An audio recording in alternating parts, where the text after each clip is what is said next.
Mga dapat gawin para madaling manganak.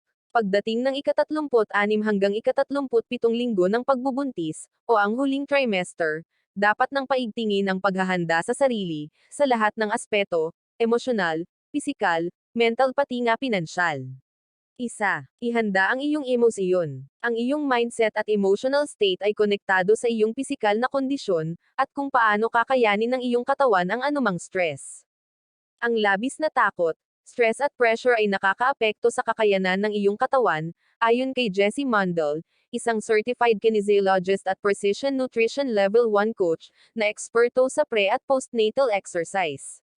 Kung nakafocus ka sa negatibo, mangangibabaw ang takot at kaba, at mas mahihirapan kang mag-isip ng dapat na ginagawa mo, ang o mailabas ang bata. Kasama rito ang masigurong positibo lamang ang energy na nasasagap sa buong pagbubuntis, lalo na sa kabuwanan mo. Maghanap ng mapaglilibangan tulad ng paghahanda sa kwarto at mga gamit ni baby, kung iyon ang hilig mo. Makinig sa iyong paboritong musika o magbasa ng libro.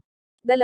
Mag-ehersisyo ng tama. Kwento ng ilang nanay, kapag sanay sa ehersisyo at hindi lethargic kapag nagbubuntis, mas maikli ang labor at mas napapadali ang delivery. Kapag kasi sanay ang katawan mo sa pisikal na gawain at ehersisyo, napapatatag ang endurance mo para sa parating na labor. Hindi kailangang magpunta sa gym, maglakad-lakad, lumangoy sa pool, o mag-enroll sa mga prenatal exercise classes na aprobado ng iyong OBGYN.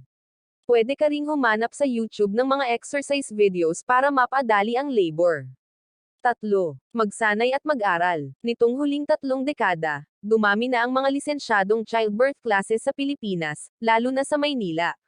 Malaki ang naitutulong ng mga ganitong pagsasanay o training para sa mga first-time parents, upang maging pamilyar sila sa iba't ibang stages ng panganganak, mula labor hanggang delivery.